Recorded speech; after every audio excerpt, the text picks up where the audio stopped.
Hello and a very warm welcome back to the Pertamina Mandalika International Street Circuit here in Indonesia. We are halfway through the three-day test here in Lombok, meaning that the MotoGP season is now only 1.5 days away. Jack Appleyard and Simon Crafar here once again to bring you an update halfway through the day, and we're pleased to be joined by LCR team boss Lucio Cecchinello, because it's an extremely exciting 2022 coming up for Lucio after what has been a frustrating period for yourself and of course for HRC. A brand new bike brings with it brand new targets, brand new expectations, and I'm sure a real boost of energy and excitement in the team, Lucio. Yeah, well, HRC made a massive work this last year to develop the bike, as well this winter to prepare all the new parts, and you know, the bike, it's really a radical change from the past, and we are very excited because it's you know, it's plenty of new secrets, and then plenty of new possibility to tune, you know, and now we are slowly discovering. Before we let Simon ask a couple of questions, I know he's got just a quick update on the state of play here. Brad Binder fastest at the moment, a 1:31.8, the fastest time we've seen so far. But as you can see over our shoulders, there are a few rather ominous clouds starting to gather. But fingers crossed they stay clear and we can get plenty of running up until 5 o'clock today. But Simon, let's stick with Lucio, because I know you've got a couple of questions that you're burning to ask. Yeah, I have got a couple of questions. The first one, I'd like to carry on from where Lucio left off, and that's with the new machine. I imagine it is exciting, like you said, because it seemed like the end of development for the old bike, and now a whole new page, you know, and discovery. But what I wanted to ask you is, from inside the team, does it feel the same as from what I saw on the track? I went out for about an hour yesterday, late afternoon, and Alex looked like another level of confidence, you know, like how he applied the throttle and threw the bike on its side. And I know it doesn't show on the timing screens right now, but from what I saw, it seems exciting. Do you feel the same inside the box? Yeah, definitely. His comments are really positive, especially the feeling with, you know, the rear grip, you know, the possibility how to, now he feel much more higher possibility to use the power in acceleration. We are, of course, now working to improve the handling of the bike. Again, it's a completely new project, you know, brand new chassis, brand new aerodynamic, and, you know, the engine still in V4 configuration, but deeply revisited, and, you know, there are, of course, work to be done, and tests are for that purpose. Thank you. On Taka as well, we know how important this year is for Taka-san. Many opportunities that he's, for various reasons, been unable to take. Is there a sense with him and the team that this season really is now or never when it comes to his MotoGP career?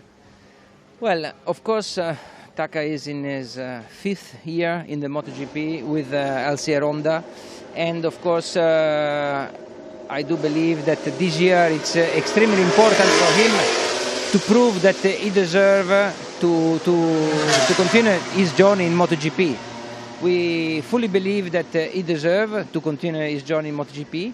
Of course, as you said, he messed up, you know, some good opportunities, and now we are looking forward for this season. Especially the first part of the season will be very important because, as we all know, you know, the future team lineup will be decided within May, June, I would say, latest July. So it's you know, he know that he need to be focused, and he know that it's a very important year. I wouldn't say now or never, but definitely to continue his journey in LCR Honda in MotoGP class with us. I think it's yes, it's very important, but I'm confident he will be able to prove.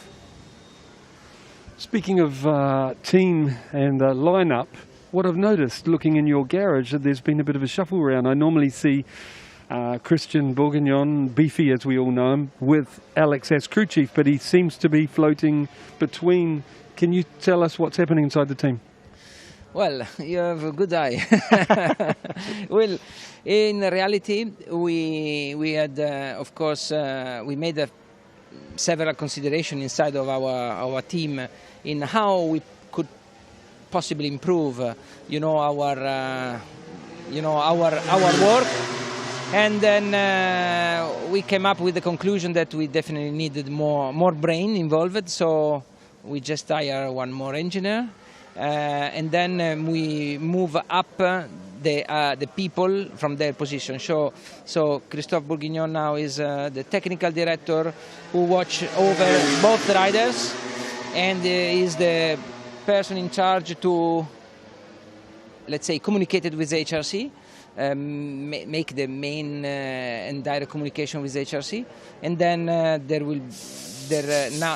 who was the previous crew chief in Moto2, David Garcia of Alex Marquez. Last year he was our data engineer. Now he's moved up to the crew chief. So yes, we move a little bit around. We have more people, and then hopefully with this new structure we can have a better human performance. Just before I let you go, Lucio, I was going to give the listeners an idea on what's happening out on track in a moment when you leave. But before you do leave, I'd like to hear the state of the circuit. And it was about 10:30 this morning, or 10 o'clock, and the best time was about 31.8, which is now when they first did that.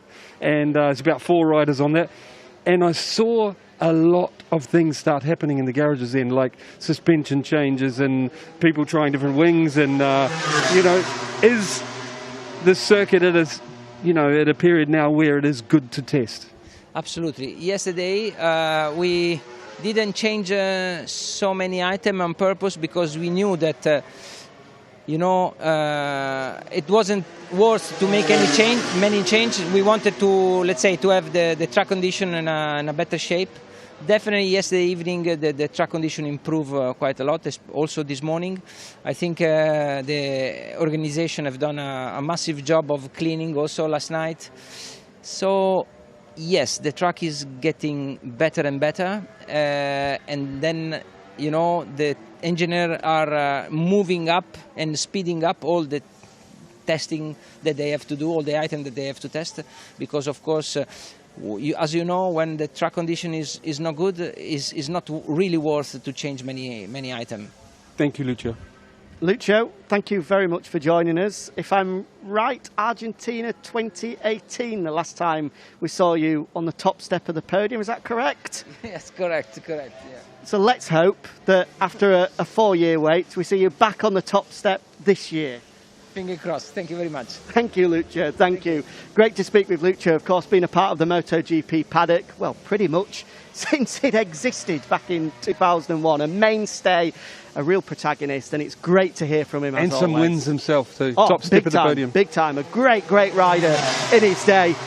Great to speak with him. So let's just touch on, you did very briefly there, what the state of play is here. As Lucio alluded to, the circuit is getting better, but it's still not at the peak performance yet. We're seeing that clean line is getting a little bit bigger, but given the fact that we've seen crashes already for Joan Mir, Jorge Martin, Fabio Di Gianantonio, Andrea Dovizioso as well, tiny errors are proving costly. Yeah, basically as soon as they go off that line, which is, you can see it really clearly, apart from being clean, there's rubber down.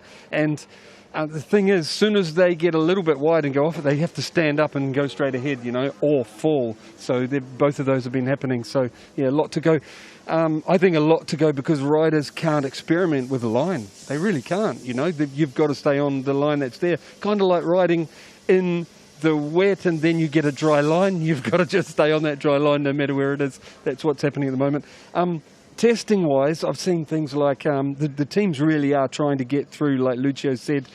As soon as it became good enough track conditions, they're really trying. I see, apart from bike setup, when literally shocks going in and fork springs and trying different ride heights and stuff, I saw things like Fabio has 2 chassis still, like he did but he's going back and forwards, mainly on the old one, sometimes on the new one.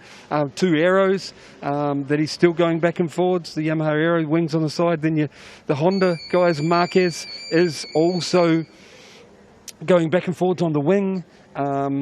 You see what I'm saying? Like Ducati, they seem to have gone away from the long exhaust. I heard the long exhaust maybe produce more power, but they were spinning off the turns, both at Sepang and here, and they're trying to soften that bottom up, the bottom initial connection, to stop it spinning. Because apparently when they start spinning, they don't stop all the way off, so you lose all the way down. So they're working on electronics, and sounds like the old exhaust maybe produce less power, the little short one, but it has less spin, so adds up to faster. Lots of things like that happening. Yeah, lots of things still going on here in Mandalika, as we said, with 1.5 days to go. Really getting down to crunch time now for teams and factories to get their 2022 packages together. Hopefully, we see a fascinating end to today and this wet weather doesn't come in as it looks like it might do over my right shoulder here. It's pretty grim reading. But thank you very much for joining us. After the flag, we'll be back with you later on. Hopefully, with no delays this time. 4:30 local time is when we'll be with you. Matt Burton, Lewis Suddaby in the studio, myself and Simon live here from Mandalika. We'll see you then, and we'll leave you with just a quick tale of the glitz and the glamour of MotoGP. Bobby Brivio of Suzuki was just cleaning out a bin for Joan Mir and Alex Rins to jump in later. The temperature is that hot here. It's tough work, Simon, in this heat, but we're going to go grab a bottle of water and get ready for After the Flag later on. Thanks for joining. Bye for now.